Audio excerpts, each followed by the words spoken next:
Hello, and welcome to your video on how to complete your 411.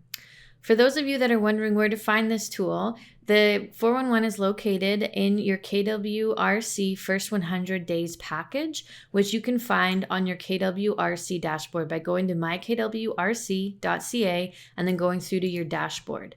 You can download this here, and then you'll be able to access this file and fill it out either by printing out the package or by editing it through Adobe or a different platform like that. For those of you that are in coaching, the document is available through your Google Drive folder with your personal name on it. So just go to your Google Drive, access your personal folder, and the file will be here for you. In order to get started, we need to understand how a 411 works. And it's simply that we are taking our annual goals, so our big picture goals, and we're breaking them down, first of all, as annual goals, breaking them down into monthly goals, and then breaking those monthly goals down into weekly goals. And what this does is it creates action steps. It breaks down our big rock into a small bite-sized chunk so that we can focus on what our priorities are each week in the month, make sure that we hit our goals, and that allows us to complete our monthly goals. And by completing our monthly goals, we automatically hit our annual goals if we follow the system. So the key here is taking big tasks, big items, and big visions and breaking them down into small, attainable weekly actions. And then all we have to do is follow the plan. We follow these steps and we put these tasks into our calendar every week. We will hit our monthly goals and therefore our annual goals. So let's see how it works. We're going to start with our annual goals. So what I'm going to do here is fill this out based on what I find most agents answer just through our coaching program. So most of the time when we talk about a job, we're talking about the tasks you have to complete. It's not your numbers, it's not your GCI, it's what jobs do you need to get done or what tasks do you need to get completed within your job. So for example, we hear a lot of website creation and we get buyer guide, seller guide, update database. These are all jobs that need to be done throughout the year or be created through the course of your year in order to hit your goals. Sometimes it's an ongoing job that we have to do every year, and sometimes it's a job that just needs to get done once. Your business is your numbers. So for example, I want to sell 24 homes, or I want to net $250,000, or I want to gross $340,000. Right? So we're gonna pick those numbers. Now, I recommend that if you are going to do the numbers, you work with your nets, okay? For those of you that aren't sure, the net number is the money you're gonna take home after expenses. So after your splits, after your cap, after all of your business costs, we wanna net that much. I wanna take that home with me. That's the net number. That's a much more realistic number to work with, right? Finances can be anything you want. That could be pay off debt. And when you're filling out a 411, please note that you do need to be specific on this. So if you're saying pay off debt, what is that number? Is it $10,000? Is it 20? Is it 30? Specify the number in order to be able to complete the platform appropriately. If we don't know the number and it's too generic, then we can't really break the goal down the way we need to in order to have clarity over the next steps. Sometimes it's save for a investment property. That's a very popular one. And then again here, we need to know what's that number. If it's roughly 5 to 10%, or if it's even 20% down, then, maybe it's 100,000, maybe it's 200,000, maybe it's 50,000. Put that in there and have that number be specific. And then personal is your own personal goal. So for example, read 12 books, lose 20 pounds.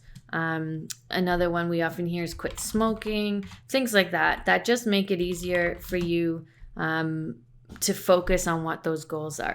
Now, the next step in this is once you have all of your annual goals filled out, and honestly, put as many as you can in here, because the more clear you are on what your vision is for the year, the more focused you're going to be and the less distracted you're going to be. But like I said, make sure that they're specific. What we're going to do here is take each of these jobs and break them down into monthly goals. Some of these jobs, they might take a few months. For example, website creation. Maybe the first step is you need to find a website platform that you want to use. That could be your job for February, so write that in there. right? For your buyer guide, are you buying a buyer guide? Are you creating one through command? Are you borrowing somebody else's? What does that look like? I would recommend that you use one that's already created. Don't start reinventing the wheel here, but that's the idea. So you might want to say source buyer guide sample if that's the case, right? And so you can see what we're doing here is we're breaking them down into step-by-step actions, right? We might also want to edit first 10 pages of your buyer guide. Maybe there's only 10 pages in there. Break it down into 5 pages. But again, be specific and work with numbers because numbers are tangible and we can track them. Okay, that's what makes this work. And so on. And maybe we're going to do our buyer guide first because we work more with buyers, and then we'll flip to the seller guide once the buyer guide is completed, right? And then we jump, once you have that broken down into your priority items for this month that you want to get completed, because keep in mind, we recreate this every month. Your annual goals will stay the same, but you should have a 4-on-1 for every single 4 weeks that you complete throughout the year. So the next step is business. If you want to do 24 homes and you need to, there's 12 months in the year, then we need to do the math on this. If there's 24 homes and there's 12 months in the year, that's 2 homes per month that we want to sell, right? Now you have to also take into consideration with these numbers though, are you working 12 months of the year? Are you taking time off in the summer? Are you taking time off around the holidays? If you're taking more than 3 weeks off, then that's a month of your year gone, which means we're actually dividing these numbers out by 11 and not 12. So take that into consideration. It might be 2.5 houses. It might be 3 houses per month in order to hit that 24 over 11 months, right? So again, same with net of 250. We're going to divide that number by 12. That's going to tell you what you need to earn every month. Or a gross 340. We're going to divide that number by 12. And that's going to tell you what you need to know every month also. So if we do a quick calculation here and we do 250 divided by 12, that puts us at 20,000 per month. That's what you need to earn.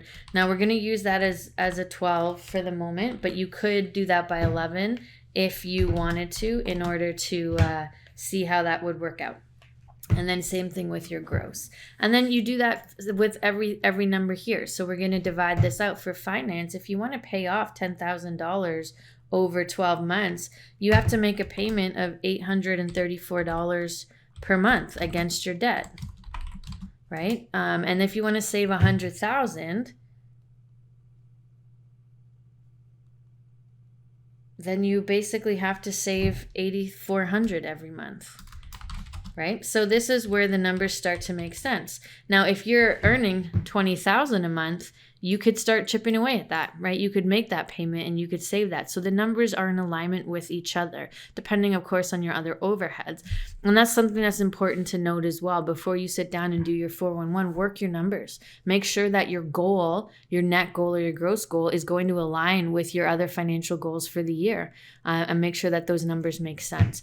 And then same thing here, obviously read 12 books would break down into read 1 book per month and so on. All right. And then what we do once we have this step completed, the final step is to now break these down into weekly goals. So for example, find a website platform. What we might want to do here is ask agents what system they use, right? Ones that you like. Ask agents the systems they use and start researching the cost and how long it takes to set it up and all that sort of stuff, right? For example, source your buyer guide and edit the first 10 pages. So you might want to buy your buyer guide or download your buyer guide, whatever that looks like. And then you might want to, in week 1, if we know that we're doing 10 pages, well, if we do 3 pages a week, then we're going to cover that, right? So edit first 3 pages.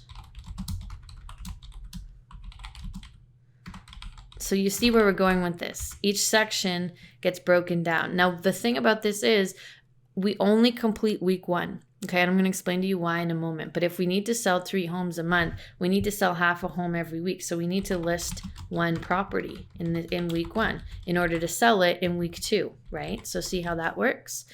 We also need to net if we want to make $20,800 every month.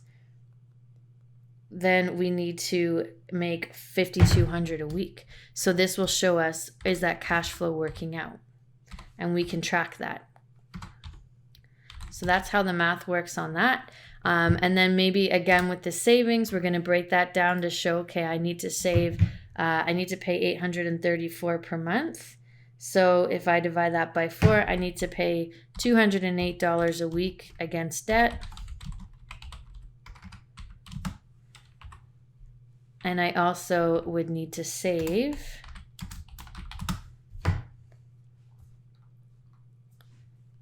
$8,400 divided by 4 is $2,100 per week, right? So you can simply track this by moving it into a separate bank account or moving it into a different savings account or putting it into your savings account from your checkings account or making a payment on your credit card, whatever that needs to look like for you to know that you've accomplished the task. Because the key to this is also completing the task, right? One of the obvious ones we would have on here is our lead generation, because we always want to be tracking that. And again, if you're in coaching, we have a tracking system that makes that a little easier for you. If you're not, you can use your 411 or have a system that allows you to track those numbers available. Excel sheets work pretty well for that. So we might have under here that I want to door knock. And sometimes we work these numbers backwards, right? If I know that I'm going to knock on, let's say 200 doors a week, or yeah, per week, then that would be 800 doors a month.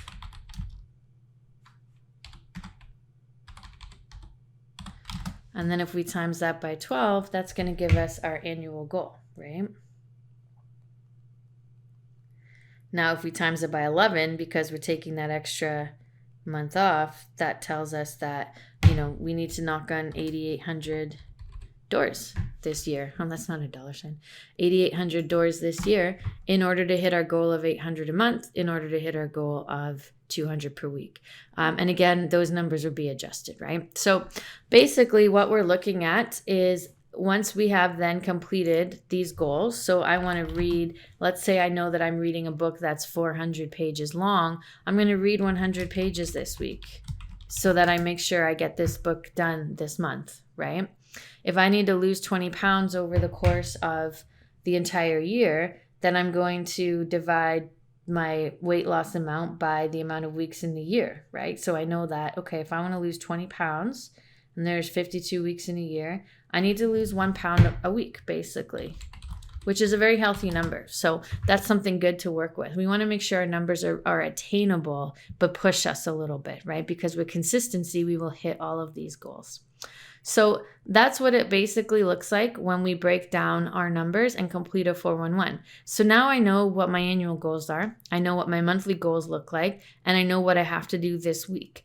Here's where a 411 plays into your accountability. And again, if you're in coaching, we do work on this in our morning calls. But if you're not, then you might want to get an accountability partner to kind of keep you on track with this stuff. Somebody that, you know that you won't be able to get away with if you don't hit your goals. You want to pick someone who's going to become lenient on you or kind of let you slide by with that. So what happens is in week 2, we take a look at week 1 and we go, did I talk to those agents? Did I make sure that I found out what systems they were using? Yes, I did. Okay, great. That task is complete. Did I download my buyer guide? Did I edit 3 pages of my buyer guide? If I only edited 2 pages of my buyer guide, then next week I actually have to catch up. So I have to carry over what I didn't complete and add it to the following week. So this now becomes, I need to edit 4 pages of my buyer guide because I missed one. If I didn't list 1 property last week, now I have to come here and I have to list 2 properties this week. I also need to sell 1 property this week in order to stay on track for my goals. So what happens is if you don't accomplish it in the week it's assigned, you carry it over into the following week and you continue to carry it until you complete it. And that makes sure that we don't just let our goals slip away, but that we're continuing to keep our action items in play in order to make sure we hit our monthly goals and then, of course, hit our annual goals. What's great to note in this part and in this system is that if you just complete the weekly goals, if you focus on these, the others just happen automatically because they're drawn from those goals. So it falls into place naturally for you. So when we start to carry a lot of stuff into week 2 and week 3 and week 4, it really becomes overwhelming and the numbers get a lot bigger, and it becomes a lot harder for us to mentally get our head in the right space to complete the task. So if you can focus on completing each week and stay on track, the rest of it will happen for you based on those actions, right? And that is how a 411 works and how we use one. And if you are looking for accountability partners or somebody to hold you accountable to this, or even for more support, you can reach out to the coaching program or find somebody in the brokerage that you have a good relationship with or you admire and ask them to give you that support, and make sure that you're holding yourself accountable and staying on track for your goals, because ultimately that's the whole point of why we're doing this business. I hope that video was helpful and I hope you guys have a great day.